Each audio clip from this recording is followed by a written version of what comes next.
Hey everyone, Gage Ryan here to show you my Dinomorphia deck today. So Dinomorphia is a deck that I recently kind of looked into for the first time, maybe about a month or two ago, and I had never played the deck really before, and wow, do I like it. It's my primary deck right now, and I've been playing it pretty much non-stop for a while, and it's pretty powerful. I really do enjoy it, and I do think that it has pretty good matchups against a lot of the meta.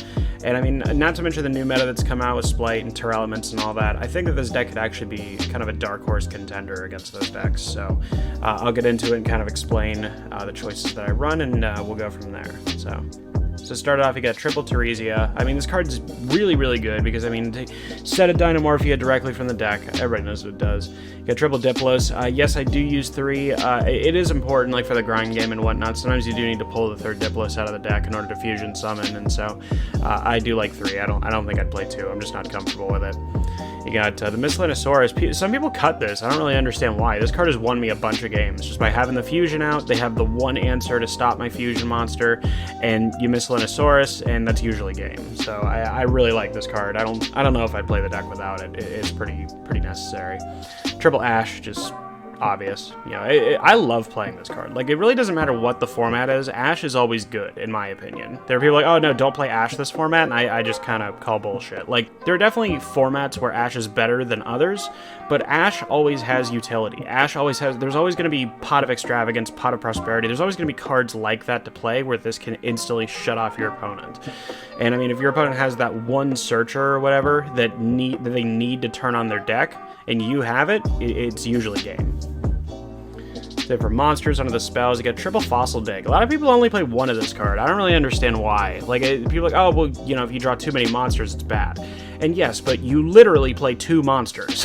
Like, you can't count Miscellaneousaurus or Ash because you're not summoning those. Like, the fact you play 6. You play 6 total monsters that you're going to normal summon, plus 3 copies of Fossil Dig. So at best, you have 9 copies of monsters. So I don't understand why people don't max out on this card. Having 3 more copies of Teresia in the deck is just excellent, so you can have a great first turn opening. When you see her first turn, plus like Call by the Grave, you feel pretty confident in that game. And then the 6 pot cards, great cards. Again, don't know if I'd really play the deck without them. You can play Extravagance if you want, by the way. I have tested Extravagance a little bit, and it works just fine. And Call by the Grave, probably the best card in Yu-Gi-Oh! I really don't know if I can name a card better than it. So then zip the spells onto the traps. You got triple Domain and triple Frenzy. These are your main cards. Frenzy is the best card in the deck. I know that some people think that Domain's better. It's not. Frenzy is. It's just... You have this card, and it sets up your entire game, basically. It throws stuff in the graveyard, it puts fusions out, it gets stuff out of your deck, it just sets everything up the way you need. And Domain's a second place card. I mean, it's really good. Even if you just have this and nothing else, it's fine. Like, if I were to open Domain and Teresia, for instance, you either go Frenzy in that case, or you can go Sonic. Now, I play 2 Sonic. A lot of people only play 1. But I love, especially in Game 2 and 3, I love having an opening turn Sonic live for my opponent, because this card really does put in work. I mean, it puts in work in Game 1, but Game 2 and 3, in my opinion, is when this card shines. So, like, let's say you open something like Frenzy plus Teresia. You're going to set the Frenzy, obviously, but you're going to summon Teresia, and I'm going to grab the Sonic all day long in that scenario. So that way I have my monster effect lock set up, and I have a counter trap, and plus any other miscellaneous cards, no pun intended, that I otherwise might not have. So then you got the 1 Brute and the 1 Alert. Some people like 2 Brute, I don't agree. And 1 Alert, honestly, like, I side these 2 cards out in particular, like, all the time. Like, they don't really do much for me Game 2 and 3, but I would keep them in the main deck. They are good utilities to have, but I also find them they're great side-up fodder. So then you got the triple Judgment. God Says No is amazing, and it always has been. The 1 Strike, I just like it as a utility. I mean, if you have your fusion monsters out, you're making a big play, and then you have Psalm Strike to back you up, you know, it's not the worst thing. 2 Ferret Flames. I tried to play 3 of this card. That was a mistake. Play 2. It's the perfect number, and in my opinion, this card's staple in Dinomorphia, because you're always having your life points. So oftentimes this card is a Drowning Mirror Force without your opponent having to attack to trigger it. So this card is absolutely insane. I would not play the deck without it. Then double Gozen match, you guys know why. And I mean, this could be like rivalry or something else. Like, we'll see as the format progresses. And then double summon limit. Like, just what I love about this deck is there's so many floodgates you can play, because this deck doesn't require a lot. Like, you can't Nibiru this deck, for instance, you know? Summon limit really doesn't do a whole hell of a lot against this deck, because you can throw one fusion out, use that fusion's effect, banish the trap, and special another fusion. Boom, 2 summons, and you're done. So, summon limit, really, really good. I mean, I think it's especially going to be good in this format because of, like I said, Sprite and Terelements and all that. So that's it for the main deck. It's 40 even. I didn't mean for it to be 10, 10, 20, but here we are. And y'all know, anybody remembers my old channel, and y'all know I love the trap cards. So that's it for main. On to the extra. I'll just go through it really quickly. Triple Rex, MVP. Triple Kent, really good. You got triple stealth. You know, honestly, I banish this card more than anything, but it's still good to have on the off chances, because this card can also burn per game. Because so when your opponent activates a monster effect, you can burn it equal to the original attack. So then you got Raider's Knight and Arc Rebellion. I don't think I've made these once. I usually they're usually 2 of my cards that I go to banish off Prosperity, usually. But I mean, they are good cards to have just in case.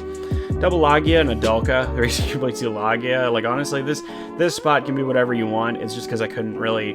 There wasn't another card that came up enough for me to want to play it over a second Logia, so that way I can banish one Logia off Prosperity, let's say, and I can still have another Logia for...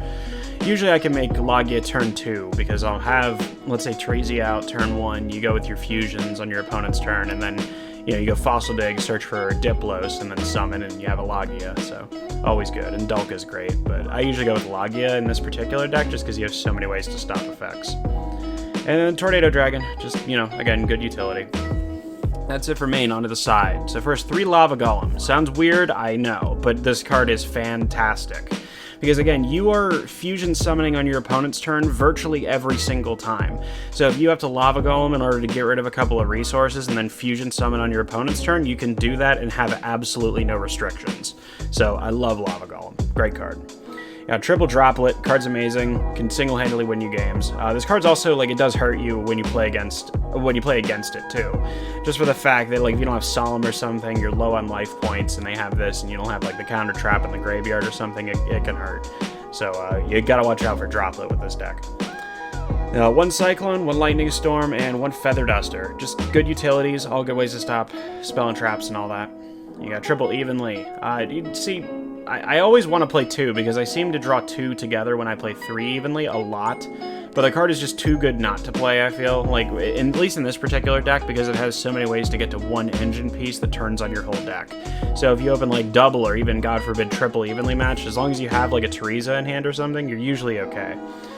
So then, the 1 Anti-Spell Fragrance, good utility, great against pendulums, you know, fuck pendulums and all, but it's also, you know, a lot of decks are very spell-heavy nowadays, so it's always a good card to have. And then double Rivalry, close it out. You know, if Gozen doesn't work, you put it in Rivalry. Summon Limit doesn't work, you put it in Rivalry. Or, I mean, hell, if all 3 work, you play it, and your opponent has a cancerous game. So that's it on my Dinomorphia list. I really hope y'all enjoyed it. If there's anything you changes or any suggestions you have, be sure to leave a comment, and I'll see you soon.